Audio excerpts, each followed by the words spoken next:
Shalom Elohim, haleluya, puji nama Tuhan. Semangat pagi Bapak Ibu Saudara yang dikasihi Tuhan kita, Yesus Kristus. Jumpa lagi bersama saya Pendeta Samuel Maubuntu dalam Renungan Pagi ke 1744 hari. Renungan pagi ini mengudara. Puji Tuhan. Bapak Ibu Saudara yang dikasihi Tuhan, sebelum kita mengawali segala aktivitas kita di pagi hari ini, mari kita buka hari ini bersama Tuhan dengan mendengarkan firman Tuhan. Sebelum kita membaca, mendengarkan, dan merenungkan firman Tuhan hari ini, mari kita berdoa, minta pimpinan Roh Kudus. Kita berdoa. Bapa di surga, kami sangat membutuhkan firman-Mu sebagai makanan tubuh, jiwa, dan roh kami. Kenyangkan kami, puaskan kami dengan firman-Mu ini, agar kami kuat menghadapi kerasnya kehidupan ini dan tetap menjadi berkat, tetap menjadi terang Tuhan di antara kegelapan dunia ini. Kami buka hati kami, siap ditaburi benih firman di dalam nama Tuhan Yesus yang adalah firman Allah yang hidup. Kami berdoa, amin, haleluya. Bapak Ibu Saudara yang dikasihi Tuhan, bersama dengan saya kita akan belajar Alkitab dari kitab Kejadian sampai kitab Wahyu.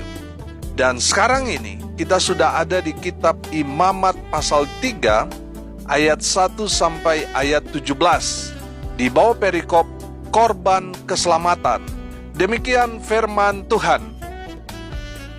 Jikalau persembahannya merupakan korban keselamatan, maka jikalau yang dipersembahkannya itu dari lembu, seekor jantan atau seekor betina, haruslah ia membawa yang tidak bercela ke hadapan Tuhan. Lalu ia harus meletakkan tangannya di atas kepala persembahannya itu dan menyembelihnya di depan pintu kemah pertemuan.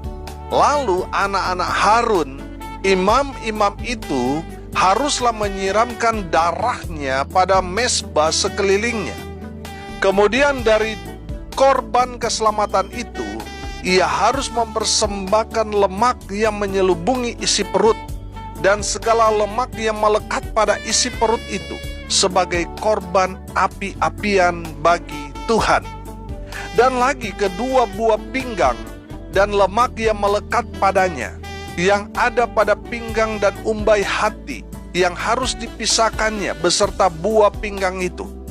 Anak-anak Harun harus membakarnya di atas mezbah, yakni di atas korban bakaran yang sedang dibakar di atas api, sebagai korban api-apian yang baunya menyenangkan bagi Tuhan. Jikalau persembahannya untuk korban keselamatan bagi Tuhan adalah dari kambing domba, seekor jantan atau seekor betina, haruslah ia mempersembahkan yang tidak bercela. Jikalau ia mempersembahkan seekor domba sebagai persembahannya, ia harus membawanya ke hadapan Tuhan. Lalu ia harus meletakkan tangannya ke atas kepala persembahannya itu dan menyembelihnya di depan kemah pertemuan. Lalu anak-anak Harun harus menyiramkan darahnya pada mezbah sekelilingnya. Kemudian dari korban keselamatan itu, ia harus mempersembahkan lemaknya sebagai korban api-apian bagi Tuhan, yakni segenap ekornya yang berlemak yang harus dipotong dekat pada tulang belakang, dan lemak yang menyelubungi isi perut, dan segala lemak yang melekat pada isi perut itu. Dan lagi kedua buah pinggang dan lemak yang melekat padanya yang ada pada pinggang dan umbai hati yang harus dipisahkannya beserta buah pinggang itu. Imam harus membakarnya di atas mezbah sebagai santapan berupa korban api-apian bagi Tuhan. Jikalau persembahannya seekor kambing, ia harus membawanya ke hadapan Tuhan. Lalu ia harus meletakkan tangannya di atas kepala kambing itu dan menyembelihnya di depan kemah pertemuan. Lalu anak-anak Harun harus menyiramkan darahnya pada mezbah sekelilingnya. Kemudian dari kambing itu ia harus mempersembahkan lemak yang menyelubungi isi perut dan segala lemak yang melekat pada isi perut itu sebagai persembahannya berupa korban api-apian bagi Tuhan. Dan lagi, kedua buah pinggang dan lemak yang melekat padanya, yang ada pada pinggang dan umbai hati, yang harus dipisahkannya beserta buah pinggang itu. Imam harus membakar semuanya itu di atas mezbah sebagai santapan berupa korban api-apian, menjadi bau yang menyenangkan. Segala lemak adalah kepunyaan Tuhan. Inilah suatu ketetapan untuk selamanya bagi kamu turun-temurun di segala tempat kediamanmu. Janganlah sekali-kali kamu makan lemak dan darah. Amin. Haleluya. Bapak Ibu Saudara yang dikasihi Tuhan, kita masih bicara tentang korban. Kita belajar bahwa memberikan satu korban kepada Tuhan dalam konteks perjanjian lama, membawa hewan untuk dikorbankan, itu adalah hal yang menyenangkan hati Tuhan. Amin. Dan hari ini kita akan belajar tentang korban keselamatan. Haleluya. Bapak Ibu Saudara yang dikasihi Tuhan, korban keselamatan ini dalam bahasa Inggris ditulis peace offering atau korban pendamaian. Dan dalam terjemahan NIV atau The New International Version ditulis fellowship offering atau korban persekutuan. Amin. Bapak Ibu Saudara yang dikasihi Tuhan, sejak manusia jatuh dalam dosa, manusia cemar karena dosa. Manusia tidak layak untuk datang kepada Tuhan karena dosa yang dilakukan leluhur kita Adam dan Hawa. Saudara yang dikasihi Tuhan, karena dosa itulah yang membuat kita itu tidak layak untuk bersekutu dengan Tuhan. Dan kita karena dosa itu kita akan binasa. Syarat Tuhan itu kan kudus. Manusia tidak ada yang kudus. Manusia berdosa dan telah kehilangan kemuliaan Allah. Saudara yang dikasihi Tuhan, manusia dalam keadaan dia berdosa, dia tidak bisa datang kepada Tuhan yang Maha Kudus karena dia sudah cemar, dia sudah kotor karena dosa. Tapi Tuhan tidak melepas manusia begitu saja. Tuhan memberikan solusi untuk manusia agar mereka yang berdosa dikuduskan dengan cara membawa korban keselamatan bagi Tuhan. Amin. Haleluya. Dan syarat untuk korban yang hendak dipersembahkan itu harus kudus, tidak bercela, tidak koreng, tidak kudis, tidak cacat, tidak panuan, harus bersih, harus kudus. Amin. Haleluya. Tuhan meminta supaya umat Tuhan yang hendak meminta keselamatan dari Tuhan, ini dalam konteks perjanjian lama, mereka itu harus membawa hewan korban, baik itu lembu atau sapi, domba atau kambing. Dan tidak boleh ada yang cacat. Semua yang hendak dijadikan korban itu harus diperiksa oleh para imam. Apakah korban yang dia bawa ini layak atau tidak layak dipersembahkan sebagai korban keselamatan, sebagai korban pendamaian? Apakah itu layak atau tidak? Itu ditentukan oleh para imam. Bapak Ibu Saudara yang dikasihi Tuhan, hewan yang dipersembahkan sebagai korban itu harus ada dua syarat ini. Tak bercelah, artinya dia bersih, suci, kudus. Yang kedua, dia harus gemuk, berlemak, artinya dia tambun, saudara. Amin. Saudara yang dikasihi Tuhan, ketika semua sudah memenuhi syarat di hadapan para imam, orang yang hendak didamaikan dosanya di hadapan Tuhan, orang itu harus meletakkan tangannya kepada hewan yang hendak dijadikan korban pengganti. Pada saat terjadi peletakan tangan di atas kepala yang hendak dia korbankan, di sana terjadi transfer dosa. Dari orang yang membawa korban yang penuh dengan dosa, di saat dia meletakkan tangannya di atas kepala hewan korban itu, dosanya ketransfer ke hewan yang hendak dijadikan korban tersebut. Haleluya. Saudara yang dikasihi Tuhan, pada saat itu Dosa orang yang telah memberikan korban tersebut sudah berpindah, sehingga dia yang tadinya keadaan berdosa, dia sudah disucikan, dia sudah dilayakkan. Karena dia sudah dikuduskan, dosanya sudah berpindah kepada hewan yang hendak dia korbankan sebagai korban keselamatan. Haleluya. Tapi sayang, itu hanya bersifat sementara. Karena ketika orang itu berbuat dosa lagi, dia harus kembali lagi 3 tahun lagi untuk mempersembahkan korban yang sama. Korban pengganti dosanya, korban pendamaian, korban keselamatan untuk dirinya. Bapak Ibu Saudara yang dikasihi Tuhan, dengar ini baik-baik. Tuhan Yesus telah menjadi korban pendamaian. Ya, mendamaikan kita yang sebenarnya tidak layak karena kita cemar, karena kita sering kali bahkan bergemar di dalam dosa. Dan Tuhan telah mendamaikan kita dengan Allah dengan cara apa? Mati di atas kayu salib. Dia mati di bukit Golgota itu. Padahal dia tidak berdosa. Tetapi dosa-dosa kita, manusialah yang ditimpakan kepadanya. Sehingga dia yang kudus itu menjadi berdosa. Karena semua dosa-dosa umat manusia ditimpakan kepadanya. Saudara yang dikasihi Tuhan, Tuhan Yesus mati. Dia menjadi korban keselamatan bagi kita yang berdosa. Amin. Kematian Tuhan Yesus menjadi korban pendamaian, korban keselamatan bagi kita sekali untuk selama-lamanya. Amin. Dan bagi kita yang percaya kepada Tuhan Yesus, kita pasti selamat. Kita tidak akan binasa. Kita yang tadinya berdosa, kita sudah dikuduskan. Sebab semua dosa kita dulu, sekarang, sampai selama-lamanya sudah dipakukan di atas kayu salib itu. Saudara yang dikasihi Tuhan, kita yang percaya kepada Tuhan Yesus, kita diselamatkan. Amin. Haleluya.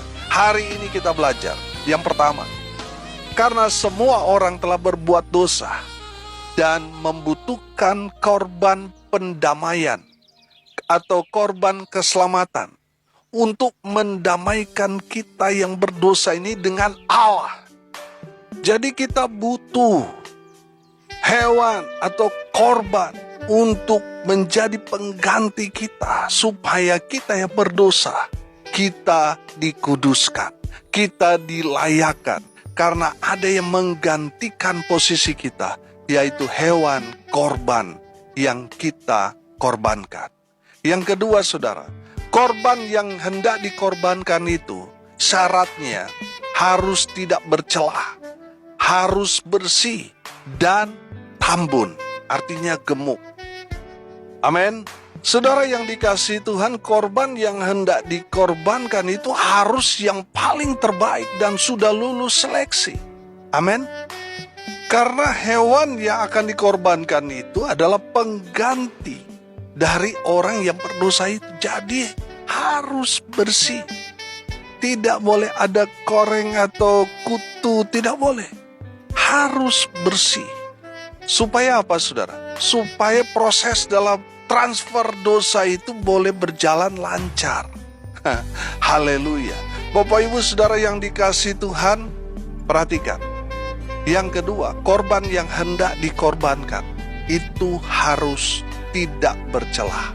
Artinya harus bersih dan gemuk, tabun. Haleluya. Yang ketiga, saudara, Tuhan Yesus memenuhi semua syarat untuk korban keselamatan itu. Tuhan Yesus telah mengorbankan dirinya untuk kita, agar kita yang berdosa dikuduskan dari dosa itu. Dia rela mati buat kita. Saudara, Tuhan Yesus tidak berdosa. Dia tidak berbuat satu kesalahan, pelanggaran satupun, tidak. Dia kudus. Dia memenuhi syarat itu. Dan dia menjadi korban buat kita. Supaya apa? Kita yang berdosa menjadi kudus, dilayakkan untuk menerima keselamatan. Haleluya. Bapak Ibu Saudara yang dikasihi Tuhan, hari ini kita belajar. Kita semua orang yang berdosa. Kita membutuhkan pengganti untuk dosa-dosa kita. Dan korban yang dikorbankan, pengganti kita, harus kudus, harus suci, harus tidak bercela dan tambun. Dan kita belajar, Tuhan Yesus memenuhi syarat itu semua untuk menjadi korban keselamatan bagi kita, orang-orang yang berdosa, yang seharusnya kita mati masuk neraka, tetapi oleh karena kasih-Nya, oleh karena cintanya, oleh karena sayangnya Tuhan kepada saudara dan saya, Dia memberikan nyawanya sebagai korban keselamatan bagi orang-orang yang percaya kepada Kristus Yesus Tuhan. Mereka diselamatkan. Amin. Mari kita berdoa. Terima kasih Bapa di surga atas kebenaran firman yang sangat memberkati kami. Berkati semua pendengar dimanapun mereka berada. Tuhan memberkati hidup mereka, masa muda mereka diberkati, rumah tangga mereka diberkati, usaha pekerjaan pelayanan mereka Tuhan Yesus berkati. Mereka yang sakit, baik yang ada di rumah maupun di rumah sakit, kuasa kesembuhan dari Tuhan Yesus melawat mereka. Darah Yesus mengalir seluruh tubuh mereka, sehingga mereka yang sakit mengalami mujizat kesembuhan pada saat ini juga. Mereka yang sakit disembuhkan, mereka yang lemah dikuatkan, mereka yang saat ini sedang berduka cita, Tuhan memberikan penghiburan, kekuatan kepada keluarga yang ditinggalkan. Dan mereka yang hari ini berulang tahun, Tuhan Yesus memberkati mereka dengan umur panjang, kesehatan, kekuatan dari Tuhan menyertai hidup mereka hari ini sampai selamanya. Hamba berdoa biarlah berkat surga turun memenuhi semua pendengar. Bapak Ibu Saudara yang dikasihi Tuhan, arahkanlah hatimu dan terimalah berkat dari Tuhan Yesus. Tuhan memberkati engkau dan melindungi engkau. Tuhan menyinari engkau dengan wajah-Nya dan memberi engkau kasih karunia. Tuhan menghadapkan wajah-Nya kepadamu dan memberi engkau damai sejahtera. Di dalam nama Tuhan Yesus, sumber segala berkat. Bapak Ibu Saudara yang percaya diberkati Tuhan, katakan amin. Puji Tuhan. Bapak Ibu Saudara yang dikasihi Tuhan, kalau saudara merasa diberkati melalui renungan pagi ini, bagikan juga kepada saudara-saudara yang lain, supaya mereka juga diberkati. Karena untuk itulah kita dipanggil, untuk jadi berkat. Kalau saudara mau konseling, mau sharing, mau didoakan, saudara bisa japri WA saya di 081337491360. Saya bersama hamba Tuhan akan berdoa buat saudara karena kami percaya bagi Tuhan tidak ada yang mustahil. Amin. Haleluya. Bapak Ibu Saudara yang dikasihi Tuhan, saya minta izin sebentar, minta perhatian Bapak Ibu Saudara sekalian. Gereja Tuhan yang Tuhan percayakan kepada saya untuk saya gembalakan saat ini sedang mencari dana untuk membeli dan membangun rumah Tuhan. Kami melangkah dengan iman. Kami percaya Tuhan akan menyediakan semuanya bagi kami. Kami percaya juga Tuhan akan memakai saudara untuk bersama-sama dengan kami mewujudkan apa yang menjadi langkah iman kami. Bagi Bapak Ibu Saudara yang tergerak hatinya dan mau menabur, silakan menabur ke nomor rekening Bank BCA 6485464577 atas nama Yance Fritz Lolong dan Johnny Dendeng.